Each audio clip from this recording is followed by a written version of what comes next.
दोस्तों, नीलम ओझा Hindi UPSC tutorial में आपका स्वागत है। आज हम भारतीय राज्य व्यवस्था से संबंधित राजनीतिक तथा संवैधानिक शब्दावलियां देखेंगे। तो चलिए देखते हैं।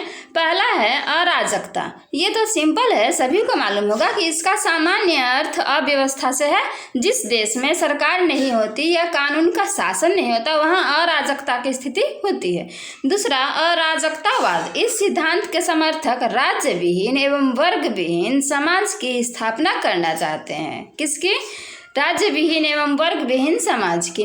अराजकतावाद की दो विचारधाराएं होती हैं। एक वर्ग के विचारक उद्देश्य की पूर्ति हेतु हिंसा को मान्यता देते हैं, उद्देश्य की पूर्ति हेतु, जबकि दूसरा वर्ग हिंसा को स्वीकार नहीं करता अराजकतावाद में। दूसरा है अविश्वास प्रस्ताव। हमने कितना बार सुना है, ये क्या होता है? सरकार के विरुद्ध विपक्ष द्वारा ऐसा प्रस्ताव जिसमें सरकार में अविश्वास प्रकट किया गया हो या सरकार की भर्त्सना की गई हो, मतलब बुराई, अविश्वास प्रस्ताव कहलाता है। इसका निर्णय अध्यक्ष द्वारा वाद विवाद के उपरांत मतदान करवाकर किया जाता है, अविश्वास प्रस्ताव का। तीसरा है, चौथा है अलगाववाद। किसी मसले पर किसी राष्ट्र द्वारा क्या है? किसी मसले पर किसी राष्ट्र द्वारा अन्य राष्ट्र से अपने को पृथक रखना अलगाववाद कहलाता है। प्रथम विश्व युद्ध के पूर्व संयुक्त राज्य अमेरिका द्वारा इस नीति का अनुसरण किया गया। उसके बाद है अल्टीमेटम। अल्टीमेटम किसी पक्ष द्वारा, ये तो सिंपल है, हम लोग सभी जानते हैं, दूसरे पक्ष को दी गई यह चेतावनी कि वह निश्चित अवधि में उसकी मांग को पूरा नहीं किया गया तो अगला कदम उठाया जाएगा। इस आशय की चेतावनी को ही अल्टीमेटम कहा जाता है। उसके बाद है आतंकवादी। आतंकवादी, उग्रवादी, इन वर्ड में हम फंसते हैं। तो आतंकवादी क्या होता है? वह व्यक्ति या समूह जो हिंसा के प्रयोग द्वारा सरकार पर दबाव बनाकर अपनी मांगे मनवाना चाहता है या सरकार को उखाड़कर फेंक देना चाहता है। उसके बाद है आस्टपोलिटिक। आस्टपोलिटिक मतलब पश्चिमी जर्मनी द्वारा संचालित वह नीति। किसके द्वारा? पश्चिमी जर्मनी द्वारा संचालित वह नीति जिसके अंतर्गत उसने साम्यवादी देशों से शीत युद्ध कर लिया था और मित्रता के संबंध स्थापित करने की दिशा में कदम बढ़ाया था। फिर है ऑर्डिनेंस। ऑर्डिनेंस होता है किसी आपात स्थिति का सामना करने हेतु राज्य प्रमुख द्वारा, किसके द्वारा? राज्य प्रमुख द्वारा जारी किया गया संवैधानिक आदेश ऑर्डिनेंस होता है। इसे निश्चित अवधि के लिए लागू किया जाता है तथा इसे मानने के लिए सभी बाध्य होते हैं। यह तभी जारी किया जाता है जब व्यवस्थापिका का अधिवेशन ना चल रहा हो, ऑर्डिनेंस जारी किया जाता है। उसके बाद है ऑम्बुड्समैन। ऑम्बुड्समैन क्या होता है? स्वीडिश राजनीतिक व्यवस्था। ऑर्डिनेंस हो गया, अब ऑम्बुड्समैन है, यह स्वीडिश राजनीतिक व्यवस्था के इस शब्द का प्रयोग उस सतर्कता अधिकारी के लिए किया जाता है जो सरकार की गतिविधियों पर निगरानी रखता है तथा सरकार के विरुद्ध नागरिकों की शिकायतें सुनता है, वह ऑम्बुड्समैन है। अगला है आयरन कर्टेन। आयरन कर्टेन रूस तथा अन्य साम्यवादी देशों के लिए इस शब्द का प्रयोग होता था क्योंकि इन देशों में अनेक प्रतिबंध थे, जैसे नागरिक स्वतंत्रता पर रोक थी ताकि अन्य देशों के लोग उनके विषय में जानकारी प्राप्त ना कर सके। उसके बाद है आप्रवास या आप्रवासन। आप्रवास, इसका अभिप्राय उस कार्यवाही से है जिसमें कोई व्यक्ति उन्नति अथवा सुरक्षा के अवसरों की खोज में, किस लिए?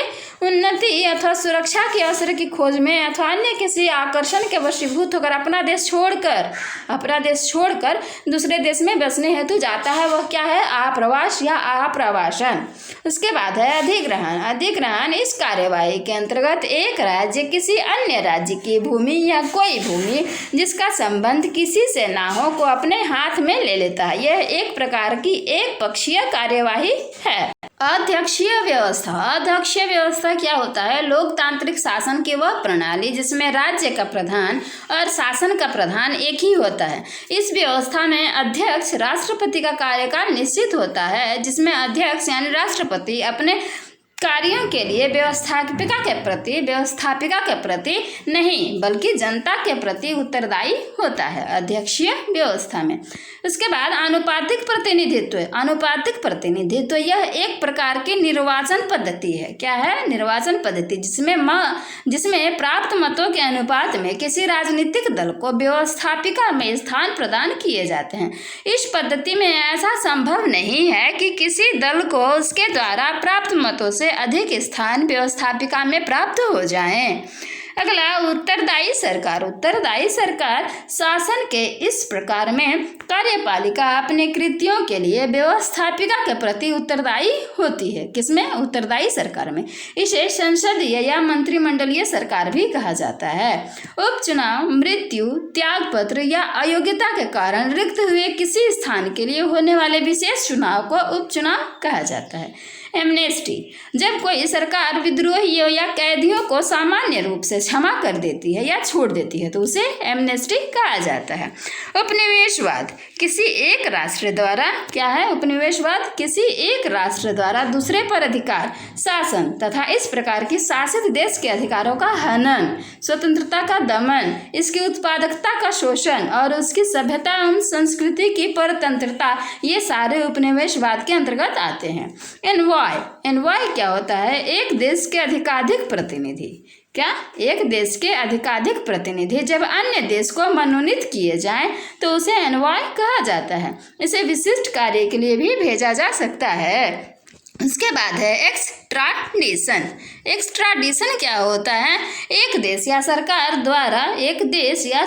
द्वारा दूसरे देश या सरकार को उसके अपराधी को न्यायिक जांच तथा दंड के लिए सौंप देना एक्स्ट्राडिशन कहलाता है। क्या कहलाता है? एक्स्ट्राडिशन। ठीक है। उसके बाद है ओलिगार्की, जब कुलीन तंत्रीय शासन वर्गीय हित की दृष्टि से कार्य करे तो उसे ओलिगार्की कहा जाता है। ओपन डोर पॉलिसी तो हमने बहुत बार सुना है। क्या मीनिंग पता है? इसका अर्थ है सभी राष्ट्रीय या व्यक्तियों के लिए समान शर्तों पर व्यापार की नीति को ओपन डोर पॉलिसी कहा जाता है, सभी के लिए। इस नीति को अपनाने वाला व्यक्ति या राष्ट्र किसी अन्य व्यक्ति या राष्ट्र को कोई विशेष प्राथमिकता नहीं देता है। ठीक है ना, अमीरी ना गरीबी। अगला है कोरम, किसी सभा की कार्यवाही के लिए किसी संस्था में क्या है? किसी सभा की कार्यवाही के लिए किसी संस्था में सदस्यों की आवश्यक उपस्थिति की संख्या को कोरम कहा जाता है। कोरम के अभाव में उस सभा की कार्यवाही नहीं चल सकती। यह गणपूर्ति कुल सदस्य संख्या का 10वां भाग होता है। उसके बाद है कर्फ्यू। आजकल लग रहा है ना कर्फ्यू बहुत सारा। कर्फ्यू क्या होता है? सरकारी आदेश जिसके अनुसार कोई व्यक्ति किसी अवधि के दौरान बाहर सड़क पर घूम नहीं सकता तथा दुकान नहीं खोल सकता, कर्फ्यू है। कूप क्या है? वो कुआं नहीं। जब किसी सैनिक कार्यवाही, विद्रोह या गुट द्वारा गैर कानूनी तरीके से तथा गुप्त रूप से क्या?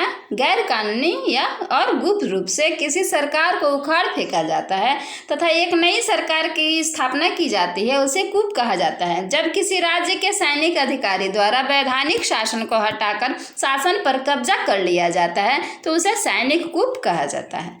फिर कन्वेंशन क्या है? जब किसी विशिष्ट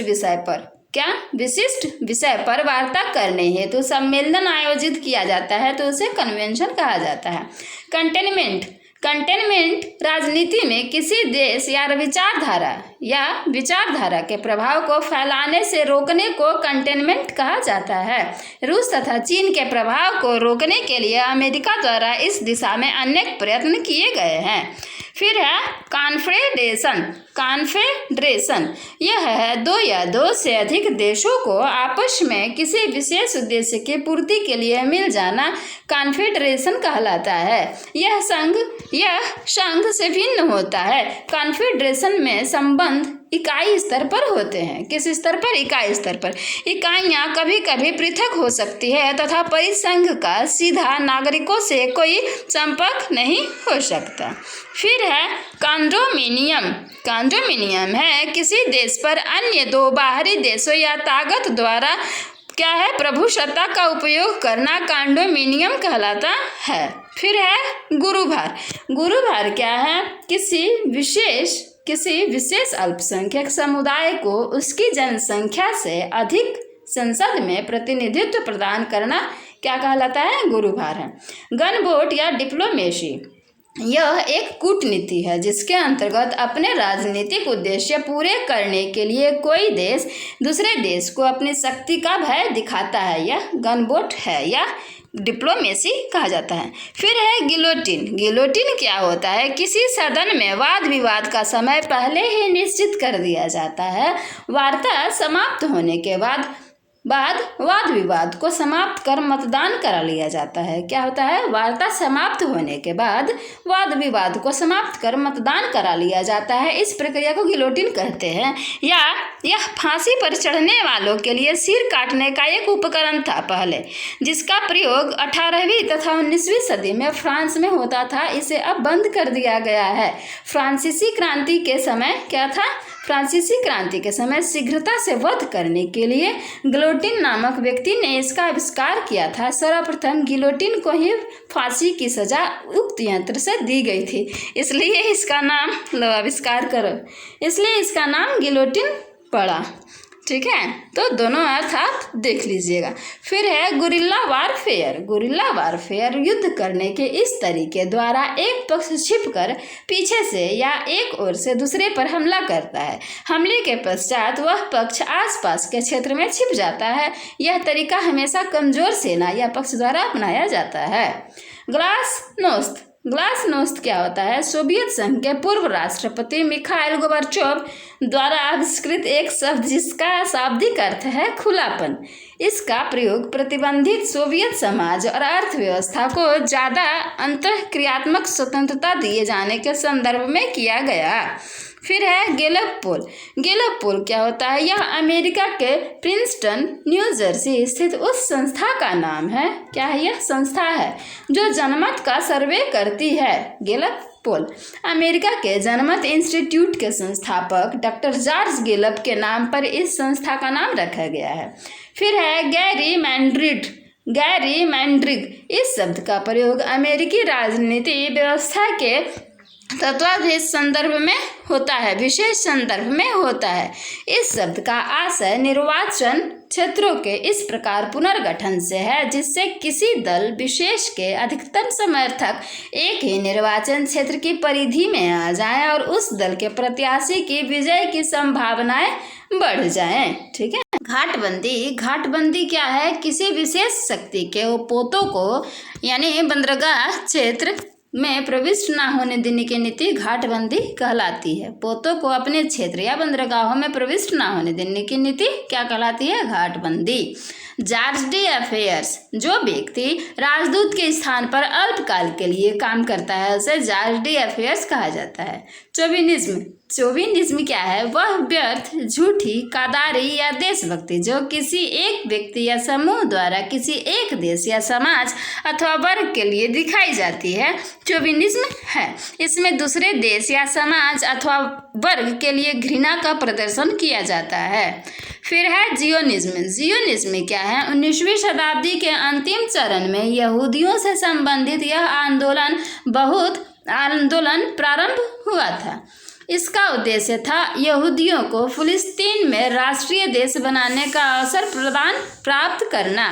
फिर है डिनर डिप्लोमेसी। यह तुम समझ सकते हैं। डिनर डिप्लोमेसी क्या है? राजनीतिज्ञों का दावत पर मिलना या तथा कठिन समस्याओं का हल खोजना डिनर डिप्लोमेसी कहलाता है। तानाशाही। तानाशाही भी हम लोग जानते होंगे। जिस शासन व्यवस्था में राज्य की संपूर्ण शक्तियां एक ही व्यक्ति के हाथों में आ जाती है तथा वह दूसरों की परवाह किए बिना अपने अनुसार कार्य करता है, उस व्यवस्था को क्या कहा जाता है? तानाशाही। फिर है तटस्थता। तटस्थता दो राष्ट्रों के मध्य युद्ध में किसी प्रकार की सहभागिता न करना तटस्थता कहलाता है। तटस्थ राष्ट्र ना ही किसी का समर्थन करता है, ना ही किसी का विरोध और ना ही उसकी गतिविधियों के लिए अपनी भूमि उपलब्ध कराता है। फिर द्वैध शासन। द्वैध शासन तो हमने सुना है क्लाइव के टाइम में। शासन का वह प्रकार जिसमें कार्यपालिका को दो भागों में विभक्त किया जाता है। इनमें एक भाग अपने कार्यों के लिए व्यवस्थापिका के प्रति उत्तरदायी होता है, जबकि दूसरा भाग व्यवस्थापिका के प्रति उत्तरदायी नहीं होता है। देखिए उसका भी जिक्र आ गया। ऐसा शासन प्रांतों में ब्रिटिश सरकार द्वारा भारत शासन अधिनियम 1919 के अंतर्गत लागू किया गया था। फिर है द्विसदनात्मक व्यवस्थापिका। द्विसदनात्मक व्यवस्थापिका जिस व्यवस्थापिका में 2 सदन, उच्च सदन तथा निम्न सदन होते हैं उसे द्विसदनात्मक व्यवस्थापिका कहते हैं। द्विपक्षीय समझौता यह क्या है? जब 2 व्यक्ति, दल या सरकार आपस में कोई बातचीत, समझौता, प्रतिरक्षा या सहमति करते हैं तो वह द्विपक्षीय समझौता कहा जाता है। धर्मनिरपेक्षता यह तो हम जानते ही हैं, बट फिर भी धर्मनिरपेक्षता वह सिद्धांत है जिसके अंतर्गत कोई राज्य अपने नागरिकों को क्या करता है? पूर्ण धार्मिक स्वतंत्रता प्रदान करता है और धर्म के आधार पर नागरिकों के साथ भेदभाव नहीं करता, बिल्कुल नहीं करता। ध्रुवीकरण। ध्रुवीकरण क्या है? एक विचारधारा के लोगों का एक दल या एक समूह के नीचे एकत्रित होना ध्रुवीकरण कहलाता है। नौकरशाही जो सरकार नागरिक सेवकों द्वारा चलाई जाती है या जिसमें सरकारी कर्मचारियों और अधिकारियों पर हर बात के लिए निर्भर रहना पड़ता है, उस व्यवस्था को क्या कहते हैं? नौकरशाही कहा जाता है। नौकरशाही कार्य प्रणाली विशिष्ट प्रकार की होती है। यह एक प्रकार से विकृत सूचक शब्द है जो लोक सेवकों के लिए प्रयुक्त होता है। निरंकुशतावाद। निरंकुशतावाद क्या है? तानाशाही सरकार की, यह भी तानाशाही से ही संबंधित है। तानाशाही सरकार की कार्य व्यवस्था को निरंकुशतावाद कहा जाता है। फिर है नक्सलाइट। नक्सलाइट्स, ठीक है, हम लोग जिसे नक्सलाइट कहते हैं। नक्सलाइट्स साम्यवादियों में से भारत में जो लोग क्या था? साम्यवादियों में से भारत में जो लोग अधिक क्रांतिकारी थे तथा हिंसा द्वारा परिवर्तन लाना चाहते थे, हिंसा द्वारा, ठीक है, जैसे कि माओ का विचार था। उन क्रांतिकारी साम्यवादियों ने पश्चिम बंगाल के नक्सलवाड़ी नामक स्थान पर 1967 में 1967 में अपना कार्य किसानों और मजदूरों की निराशा को लेकर हिंसात्मक तरीकों सहित प्रारंभ किया और इस तरह नक्सलाइट का उदय हुआ, ठीक है, 1967। नाजिज्म। नाजिज्म क्या है? यह तो हमने सुना है। द्वितीय महायुद्ध के समय हिटलर की पार्टी के सदस्य जर्मन में नाजी के नाम से जाने जाते थे और नाजियों द्वारा प्रचारित विचारधारा नाजिज्म कहलाती थी। किसके द्वारा? नाजियों द्वारा। यह विचारधारा पूर्ण रूप से राष्ट्रवादी है। यह विचारधारा फासिज्म में विश्वास करती है और अपनी आर्यन जाति को सर्वश्रेष्ठ मानकर संसार में सर्वश्रेष्ठ जाति घोषित करती है। फासिज्म वो जाति का योग ही नाजिज्म कहलाता है। अगला non aggression pact. Non aggression pact जब 2 या 2 से अधिक देश यह समझौता करें कि वे एक दूसरे पर आक्रमण नहीं करेंगे तो उसे अनाक्रमण संधि या नॉन एग्रेशन पैक्ट कहा जाता है। Nuclear umbrella. न्यूक्लियर अम्ब्रेला क्या है? तो यह परमाणु बम द्वारा युद्ध होने की दशा में, किसके द्वारा? परमाणु बम द्वारा युद्ध होने की दशा में रक्षा की गारंटी का अर्थ न्यूक्लियर अम्ब्रेला है। ओढ़े रहो न्यूक्लियर। न उपनिवेशवाद। वर्तमान में राजनीतिक उपनिवेशवाद की समाप्ति की गई है किंतु आर्थिक उपनिवेशवाद का युग प्रारंभ हो गया है। यह आर्थिक उपनिवेशवाद न उपनिवेशवाद कहलाता है। निःशस्त्रीकरण। युद्ध को रोकने के लिए यह निश्चय करना कि राष्ट्र अपने आयुधों को कम करेंगे, ठीक है, या केवल सीमित आयुध ही रखेंगे को निःशस्त्रीकरण कहा गया। निर्णायक मत। निर्णायक मत क्या है? पक्ष और विपक्ष का मत बराबर होने की स्थिति में अध्यक्ष द्वारा दिया जाने वाला मत निर्णायक मत कहलाता है। निंदा प्रस्ताव। निंदा प्रस्ताव हमने सुना है। संविधान ने व्यवस्थापिका के, किसने? संविधान ने व्यवस्थापिका के सदस्यों को यह अधिकार दिया है कि वे किसी भी मंत्री के कार्यों को अस्वीकृत करने या निंदा करने का प्रस्ताव सदन में प्रस्तुत कर सकते हैं। कहाँ? सदन में सकें तथा बहुमत मिलने पर पारित कर सकें। इससे मंत्रियों द्वारा प्रशासन पर नियंत्रण स्थापित करने में सुविधा रहती है। फिर है प्रतिभा पलायन। भाग जाओ। जब किसी देश के वैज्ञानिक एवं तकनीकी विशेषज्ञ अपेक्षाकृत अधिक समुन्नत सुविधाओं एवं अवसरों के कारण दूसरे देशों में जाने लगते हैं तो ऐसी स्थिति को प्रतिभा पलायन कहा जाता है।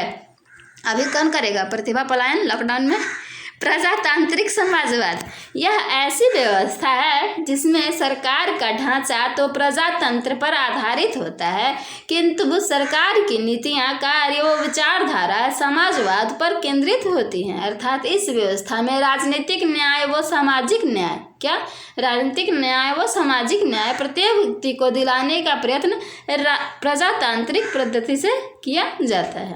पूंजीवाद क्या है? ऐसी राजनीतिक व्यवस्था जिसमें व्यक्ति को पूर्ण स्वतंत्रता होती है तथा संपत्ति का अधिकार होता है, जिससे वह प्राकृतिक साधनों व भूमि का स्वामी बन सकता है, उत्पादन व वितरण को अपने अनुसार, किसके अनुसार? अपने अनुसार नियंत्रित कर सकता है, मजदूर हो वो उसकी मजदूरी को प्रभावित कर सकता है, अपना निजी व्यापार तथा उद्योग किसी भी सीमा तक विकसित कर सकता है तथा प्रतियोगिता में पूर्णतः भागीदारी कर सकता है। उस व्यवस्था को पूंजीवादी कहा जाता है। प्रजातंत्र यह वह राजनीतिक व्यवस्था है जिसमें मतदाता चुनाव के द्वारा अपने प्रतिनिधि चुनते हैं तथा चुने हुए प्रतिनिधि संसद में बैठकर कानून बनाते हैं और उन कानूनों द्वारा शासन चलाते हैं। इस पद्धति में शासन जन सहमति पर आधारित होता है। प्रभुत्व इस शब्द का आशय होता है किसी राष्ट्र का अन्य राष्ट्रों पर प्रबल प्रभाव होना। इसका प्रयोग नेतृत्व के संदर्भ में किया जाता है। पंचायती राज यह क्या था? स्थानीय स्वराज लाने के लिए, अपना विकास स्वयं करने के लिए तथा अपना न्याय स्वयं करने के लिए जो व्यवस्था प्रस्तुत की गई उसे पंचायती राज कहा जाता है। क्या? पंचायती राज। पेंटागन क्या है? संयुक्त राज्य अमेरिका के प्रतिरक्षा विभाग के कार्यालय के भवन को पेंटागन कहा जाता है। पिंग पोंग डिप्लोमेसी क्या है? साम्यवादी चीन की उस कूटनीति को पिंग पोंग डिप्लोमेसी कहा जाता है जिसके द्वारा वह बाहरी देशों को जिनसे उसके संबंध अच्छे नहीं हैं टेबल टेनिस टूर्नामेंट के लिए आमंत्रित करता है तथा मित्रता का संबंध बढ़ाता है। अर्थात खेलों द्वारा राजनीतिक उद्देश्यों की पूर्ति। क्या है? खेलों द्वारा राजनीतिक उद्देश्यों की पूर्ति की कूटनीति को पिंग पोंग डिप्लोमेसी कहा जाता है। इतना। पॉलिटिकल सैबोटेज क्या है?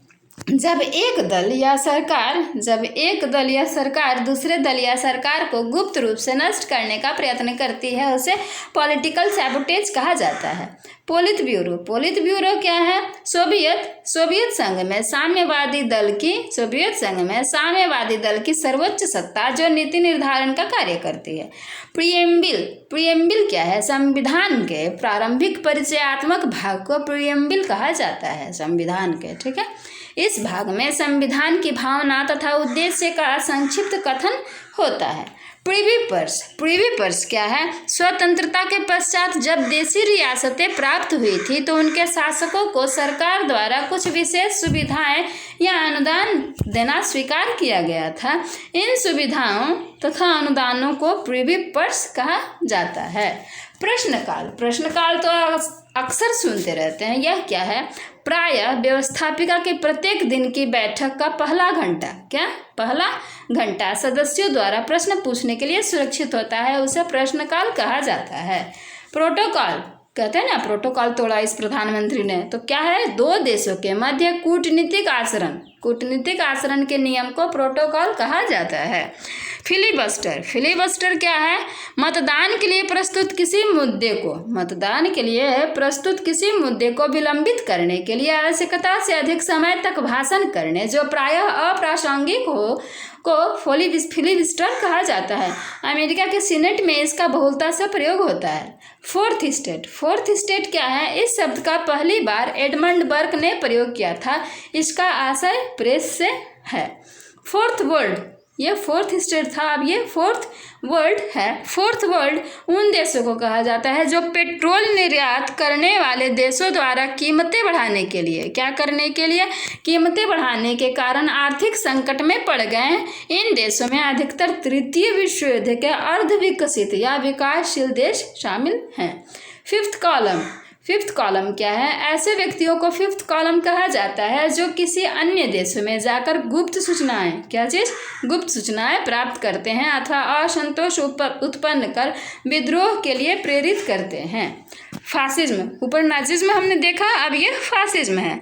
जिस व्यवस्था या विचारधारा में राज्य को व्यक्ति से बड़ा माना जाता है, राज्य को व्यक्ति से बड़ा माना जाता है और राज्य की रक्षा के लिए उसकी सारी शक्तियां एक व्यक्ति में निहित कर दी जाती है।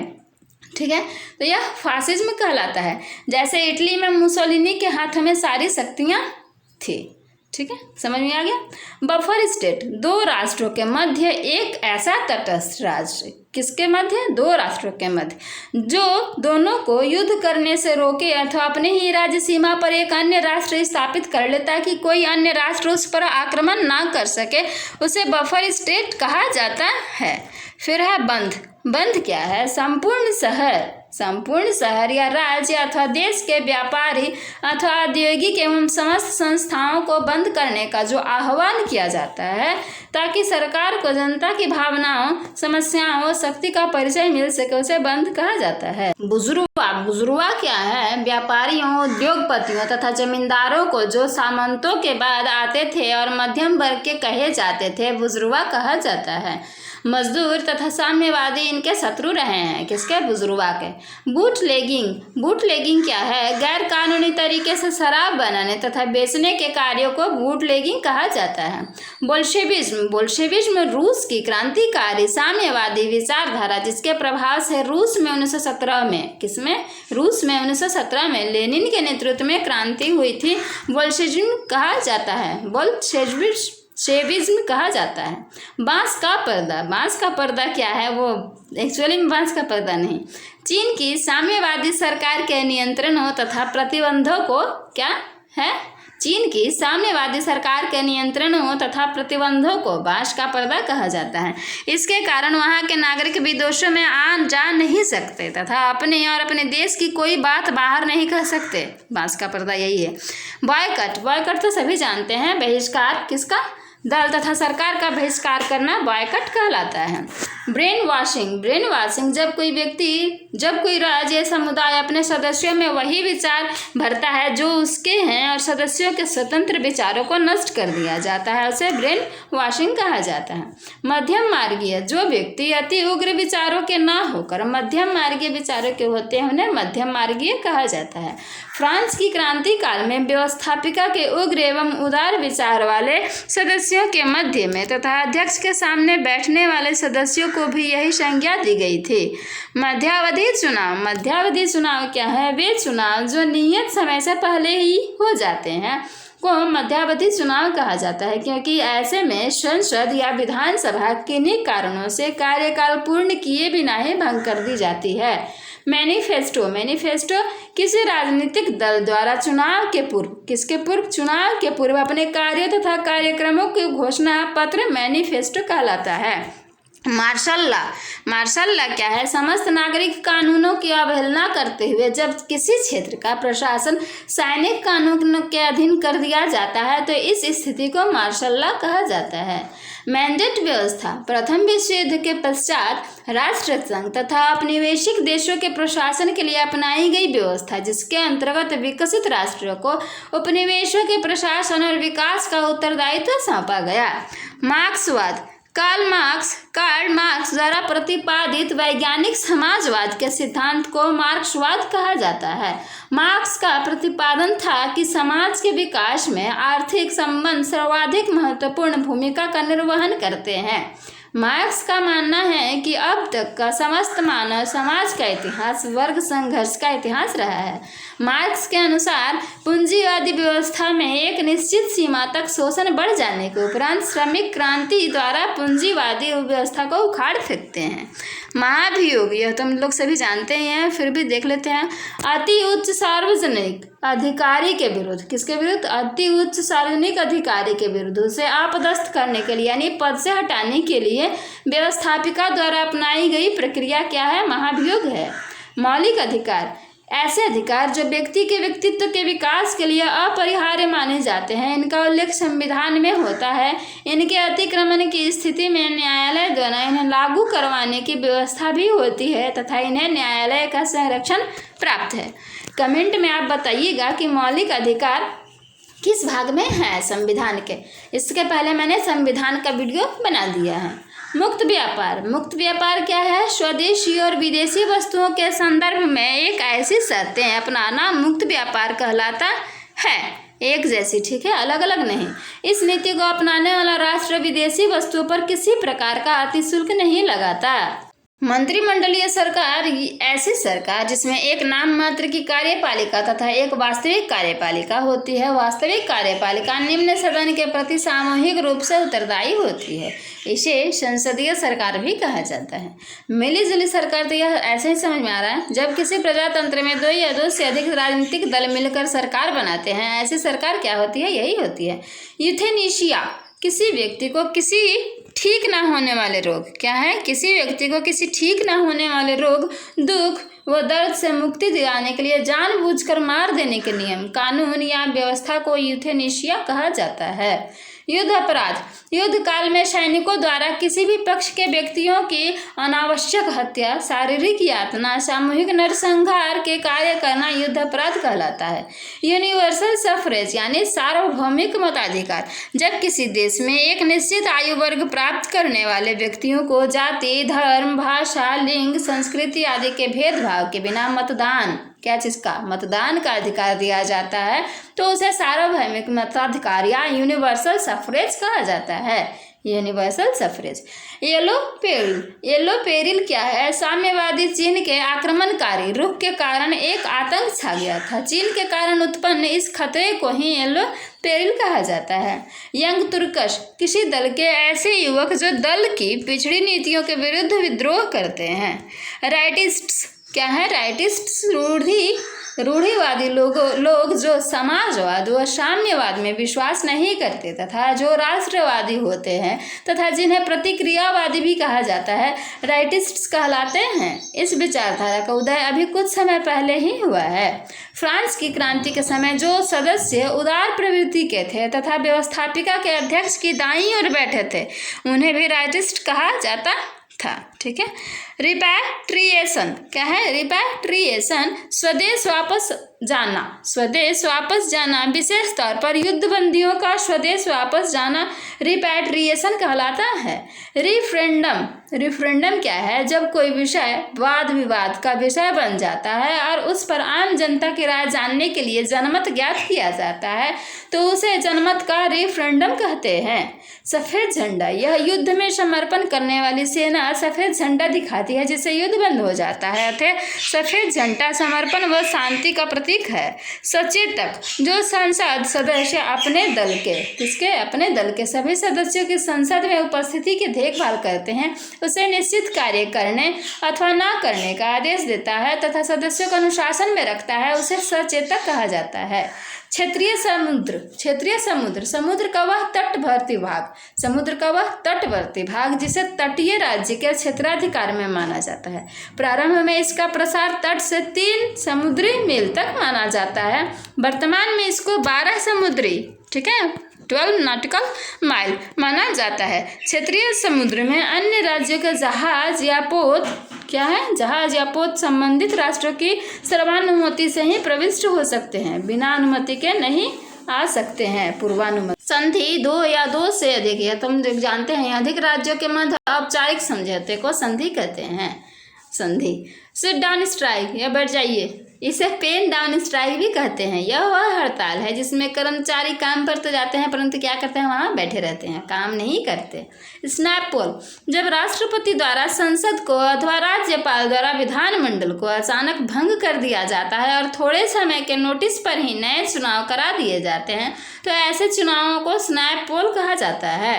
1971 में लोकसभा का भंग होना तथा विधानसभाओं का अक्सर मुख्यमंत्रियों की सलाह पर भंग किया जाना और चुनाव करना स्नैप पोल के उदाहरण हैं। सामाजिक न्याय से तात्पर्य समाज की उस दशा से है जिसमें किसी भी व्यक्ति के साथ किसी आधार पर भी भेदभाव ना हो, कोई किसी का शोषण करने की स्थिति में न हो, प्रत्येक व्यक्ति को समानता के आधार पर उसका अपेक्षित फल प्राप्त हो, उसे सामाजिक न्याय कहते हैं। समाजवाद व्यक्तिवाद तथा पूंजीवाद के विपरीत व्यवस्था समाजवाद कहलाती है। इसके अंतर्गत व्यक्ति की अपेक्षा समाज पर जोर दिया जाता है। इसका आदर्श है समाज में समानता उत्पन्न करना, परंतु फिर भी यह वर्गों के अस्तित्व में शारीरिक व मानसिक कार्य के अंतर में राजकीय व सहकारी संगठनों के भेद में विश्वास करता है। यह राज्य के अस्तित्व को भी स्वीकार करता है। इसके अनेक रूप हैं। इस व्यवस्था में कोई किसी का शोषण नहीं कर सकेगा। समाज का उत्पादन के साधनों पर स्वामित्व होगा। वितरण व्यवस्था भी समाज द्वारा होगी। यथासंभव आर्थिक समानता होगी तथा सभी को सामाजिक न्याय प्राप्त होगा। स्टार्स एंड स्ट्राइप्स क्या है? अमेरिका के झंडे का नाम स्टार्स एंड स्ट्राइप्स है। इसमें तरह तरह की धारियां हैं, याद कर लीजिएगा। क्या है? स्टार्स एंड स्ट्राइप्स अमेरिका के झंडे का नाम है। इसमें सम्मिलित इकाई राज्य की संख्या के बराबर तारे बने हैं, 50 है ना। शिखर सम्मेलन किसी विषय पर विचार विमर्श के लिए राज्याध्यक्षों का सम्मेलन क्या कहलाता है? शिखर सम्मेलन। शक्ति पृथक्करण शासन की शक्तियों का कार्यपालिका, व्यवस्थापिका तथा न्यायपालिका के मध्य सुस्पष्ट विभाजन और किसी इकाई द्वारा अन्य के कार्यों में हस्तक्षेप न किया जाना शक्ति पृथक्करण कहलाता है। इस सिद्धांत की पृष्ठभूमि में यह अवधारणा है कि विधि निर्माण, विधि क्रियान्वयन और नागरिकों के अधिकारों की समुचित सुरक्षा का दायित्व अलग अलग इकाइयों के पास रहने से ही मनुष्य की स्वतंत्रता सुरक्षित रह सकती है।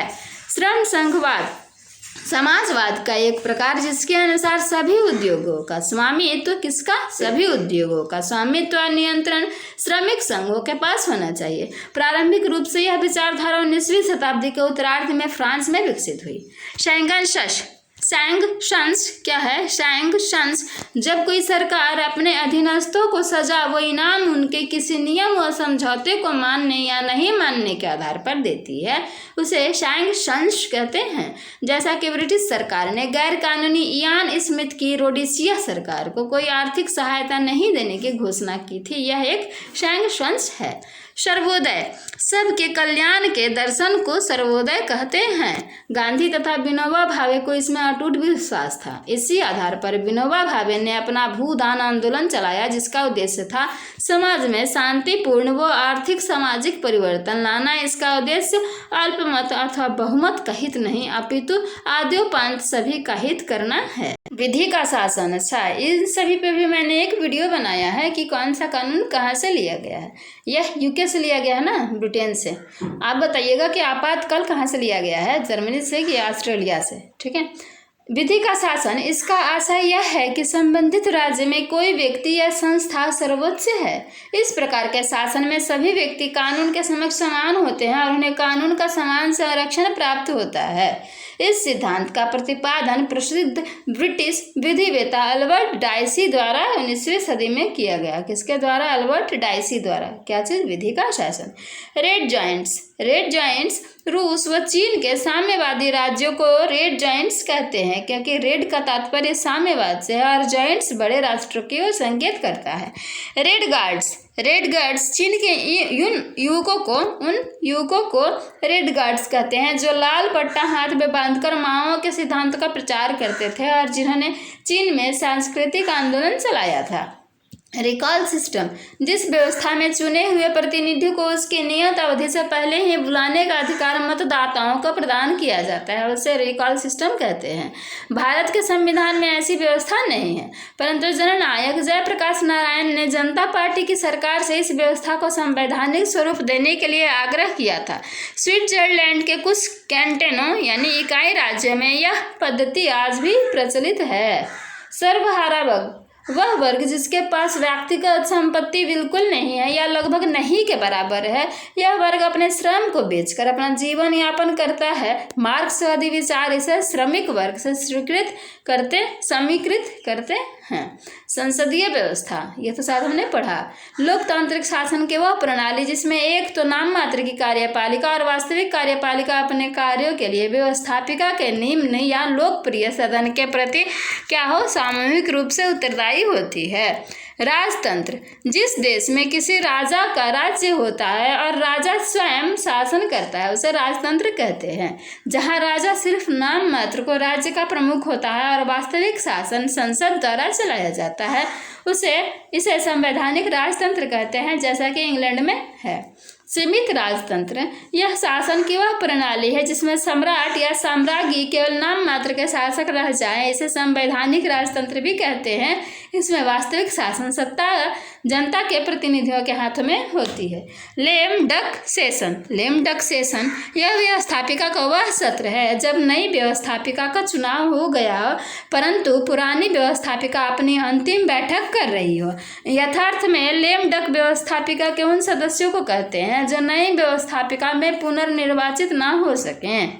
लेफ्टिस्ट, ये क्या है? लेफ्टिस्ट उन लोगों या दलों को लेफ्टिस्ट कहते हैं जिनके विचार साम्यवाद या समाजवाद से प्रभावित होते हैं और कुछ उदारवादी होते हैं। वस्तुतः वामपंथी यानी लेफ्टिस्ट का तात्पर्य इस शब्द से अब लिया जाता है, इसका पहले विचारधारा से कोई संबंध नहीं था। दूसरा कह रहा है फ्रांसीसी क्रांति के समय उग्रपंथी क्या थे? उग्रपंथी राष्ट्रीय महासभा में अध्यक्ष के बाईं ओर बैठते थे, उन्हें ही वामपंथी या लेफ्टिस्ट कहते थे। साम्राज्यवाद, यह क्या है? जब एक देश अपने राज्य का विस्तार करता है, अन्य देशों को युद्ध में हराकर परतंत्र बनाता है और परतंत्र देशों का राजनीतिक, आर्थिक व सामाजिक शोषण करता है तो उसका ये कार्य साम्राज्यवाद के अंतर्गत आते हैं।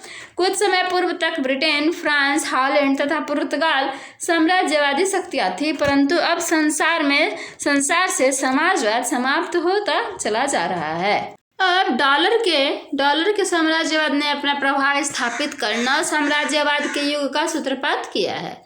हाईजैकिंग क्या है? किन्हीं राजनीतिक या व्यक्तिगत कारणों से कुछ व्यक्तियों द्वारा पिस्तौल दिखाकर या मारने की धमकी देकर किसी वायुयान को अपने निश्चित स्थान के अतिरिक्त अन्यत्र ले जाने को बाध्य करना क्या कहलाता है? हाईजैकिंग कहलाता है। कहते हैं ना कि हाईजैक हो गया, तो वही है।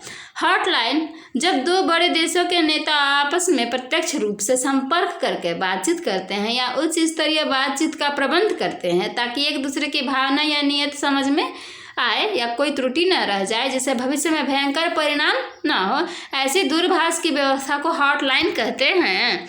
हैबियस कॉर्पस, यह तो नियम है ना एक पांचों में से। हैबियस कॉर्पस 1679 यानी 1679 में ब्रिटिश पार्लियामेंट द्वारा पारित उस अधिनियम को हैबियस कॉर्पस कहते हैं जिसके अंतर्गत प्रत्येक उस व्यक्ति को जिसे बिना वारंट तथा बिना अपराध बताए कैद कर लिया गया है को यह अधिकार दिया गया है कि वह अपने आप को न्यायालय में हाजिर करने की मांग कर सकता है, न्यायालय से जमानत प्राप्त करने की प्रार्थना कर सकता है और शीघ्र न्यायिक जांच या सुनवाई का अनुरोध कर सकता है। भारत में उच्च एवं उच्चतम न्यायालय द्वारा मूलभूत अधिकार के हनन संबंधी उपचार में दी जाने वाली रीट, ठीक है, रीट के अंतर्गत यह आता है हैबियस कॉर्पस। यह लेख का नाम भी हैबियस कॉर्पस है जिसे किसी भी बंदी को न्यायालय में प्रस्तुत करने का आदेश देती है। हैबियस कॉर्पस क्या है? बंदी को न्यायालय में प्रस्तुत करो। इसका शाब्दिक अर्थ है शरीर प्रस्तुत करो। हाँ, आत्मा कहाँ जाएगा? तो 5 है ना, हैबियस कॉर्पस है, मैंडमस है, ऐसे करके आप कमेंट में पूरा बताना। संघीय राज्य, छोटे छोटे से राज्य इकाई सब मिलकर एक इकाई राज्य की स्थापना इस प्रकार करते हैं कि कुछ सम्मिलित कार्य नवनिर्मित राज्य को सौंप देते हैं तथा शेष कार्यों के लिए स्वतंत्र रहते हैं। यह व्यवस्था राजनीतिक प्रयास का परिणाम होती है। इसके लिए दुष्परिवर्तनशील लिखित संविधान, शक्तियों का विभाजन व स्वतंत्र न्यायपालिका का होना आवश्यक है। संवैधानिक सरकार, संविधान के उपबंधों तथा सीमित और संविधान के प्रावधानों के अनुकूल चलाई जाने वाली सरकार को संवैधानिक सरकार कहते हैं। सविनय अवज्ञा, यह तो हम लोग बखूबी जानते हैं। बिना हिंसा का सहारा लिए सरकारों द्वारा निर्मित विधियों से पालन से इनकार किए जाने को सविनय अवज्ञा कहते हैं। महात्मा गांधी के द्वारा चलाया गया था ना नेतृत्व में भारतीय राष्ट्रीय कांग्रेस द्वारा ब्रिटिश शासन के विरुद्ध सविनय अवज्ञा आंदोलन कब चलाया गया? 1930 में। सांप्रदायिकता, जब एक संप्रदाय अपने को अन्य संप्रदाय से श्रेष्ठ, अपने संप्रदायगत हितों को राष्ट्रीय हितों की तुलना में कहीं अधिक प्राथमिक मानने लगते हैं तो इसे ही सांप्रदायिकता कहते हैं। सह अस्तित्व, यह क्या है? एक देश द्वारा किसी दूसरे देश के अस्तित्व को स्वीकार करना, भले ही देश की शासन व्यवस्था, धर्म, सभ्यता, विचारधारा, निहित स्वार्थ आदि पहले देश से भिन्न हो। क्या हो? भिन्न हो। सह अस्तित्व कहलाता है। सह अस्तित्व में विश्वास न करने वाले देशों के बीच युद्ध बना रहता है, जैसा कि पहले मिस्र व इजराइल के बीच था। सह अस्तित्व पंचशील का एक सिद्धांत है जिसे पंडित जवाहरलाल नेहरू व चाउ एन लाई ने विदेश नीति का आधार स्वीकार किया था। शीत युद्ध, यह भी हम लोग सभी जानते हैं, फिर भी देख लेते हैं। जब वास्तविक युद्ध ना हो तथा दो या दो से अधिक देश एक दूसरे के प्रति शत्रु भाव रखें तथा प्रचार के माध्यम से आरोप प्रत्यारोप की प्रक्रिया निरंतर चलती रहे, इस स्थिति को शीत युद्ध कहते हैं। साम्यवाद, कार्ल मार्क्स की विचारधारा जिसके अनुसार केंद्रीय सरकार की समाप्ति, समुदायों का निजी शासन, संपत्ति पर समुदाय का अधिकार, वर्ग रहित समाज का निर्माण, व्यक्ति की समानता, कार्य उसकी योग्यता व क्षमता के अनुसार, धन या वस्तुओं का वितरण उसकी आवश्यकताओं के अनुसार आदि बातें सामाजिक, राजनीतिक व धार्मिक आर्थिक जीवन का मार्गदर्शन करती हैं। अतः साम्यवाद यह व्यवस्था है जिसमें वर्ग रहित समाज की कल्पना की गई है। कार्ल मार्क्स की विचारधारा को वैधानिक समाजवाद कहते हैं। लेनिन ने उसे क्रांतिकारी रूप दिया। क्रांतिकारी समाजवाद ही साम्यवाद कहलाता है। सहमति, किसी विषय पर आपसी विभाजन को दूर करने के लिए सदस्यों द्वारा सहमत होना। ठीक है। राजगद्दी त्याग, जब कोई अपनी गद्दी यानी राजगद्दी स्वयं इच्छा से त्याग देता है, ठीक है, इसे कहते हैं। शांति समझौता, जब दो देश शत्रुता त्याग देते हैं, लड़ना बंद कर देते हैं, शांति स्थापित करने के लिए वैचारिक आदान प्रदान करने को तैयार हो जाते हैं। स्वायत्तता, जिन प्रांतों या संस्थानों को अपने आप को चलाने या स्वयं शासन करने का अधिकार होता है। ठीक है। राजदूत, स्वतंत्र देश दूसरे देशों में अपना आधिकारिक प्रतिनिधि भेजते हैं जिससे कि वह अपने देश का प्रतिनिधित्व करके वार्ता कर सके। इस प्रकार के प्रतिनिधि को जो उस देश द्वारा वैधानिक रूप से नियुक्त किया जाए उसे राजदूत कहते हैं। ब्रिटिश राष्ट्रमंडल के अंतर्गत इस प्रकार के आधिकारिक प्रतिनिधि को हाई कमिश्नर यानी उच्चायुक्त कहते हैं। उच्चायुक्त। वयस्क मताधिकार, हर प्रजातांत्रिक राज्य में वयस्कों को चुनाव में वोट डालने का अधिकार प्राप्त होता है। वे बिना किसी जाति, धर्म, लिंग के भेदभाव के आधार पर इसका उपयोग कर सकते हैं। इसमें भिन्न संघ में क्या है, भिन्न देश में वयस्क आयु भिन्न होती है। संयुक्त राज्य अमेरिका व सोवियत संघ में वयस्क आयु 18 वर्ष है, जबकि यह आयु भारत में 21 वर्ष थी। वर्तमान में क्या किया गया, 61वां कब अलग किया गया, मतलब चेंज किया गया, 61वां संविधान संशोधन जो 1969 में हुआ था करके मताधिकार की आयु कब क्या की गई, 18 वर्ष कर दी गई। रंग भेद नीति, इस शब्द का अर्थ है अलग रहना। दक्षिण अफ्रीका की सरकार ने इस नीति को अपनाया है। इसके अनुसार अंग्रेज या गोरी चमड़ी के लोगों और अफ्रीका के मूल निवासियों या काली चमड़ी के लोगों को अलग अलग रखा जाता है। बिल्कुल गलत ना। गोरे लोगों को लाभ व सुविधाएं दी जाती है, जबकि काले मूल निवासियों के साथ भेदभाव, अत्याचार, क्रूरता का व्यवहार होता है। इसी नीति को रंग भेद की नीति कहते हैं। स्थगन प्रस्ताव, यदि आकस्मिक रूप से राष्ट्रीय स्तर पर महत्वपूर्ण कोई घटना या दुर्घटना हो जाए तो सदन के सदस्य यह प्रस्ताव रख सकते हैं कि उस विचाराधीन मामले को कुछ समय के लिए रोककर उस घटना पर विचार कर लिया जाए। इसे स्थगन प्रस्ताव कहते हैं। इस प्रकार का प्रस्ताव न्यूनतम 50 सदस्यों की स्वीकृति पर ही रखा जा सकता है। उठाया जाने वाला मामला इतना गंभीर होना चाहिए कि सदन के लिए अपने सामान्य कार्य को रोककर उस पर तुरंत विचार करना आवश्यक व उचित हो। अध्यक्ष को इस संबंध में पूरा अधिकार है कि वह उस मामले पर वाद विवाद की अनुमति दे या ना दे। स्थगन प्रस्ताव के माध्यम से संसद सदस्यों को यह मौका मिलता है कि वे मंत्रियों के कार्यों एवं भूलों को प्रकाश में ला सके। तो दोस्तों, यह महत्वपूर्ण शब्द थे और उनके अर्थ किससे, भारतीय राज्य व्यवस्था से संबंधित। तब तक के लिए बाय बाय, टेक केयर, अपना ख्याल रखिएगा और अपने घर वालों का भी ख्याल रखिएगा।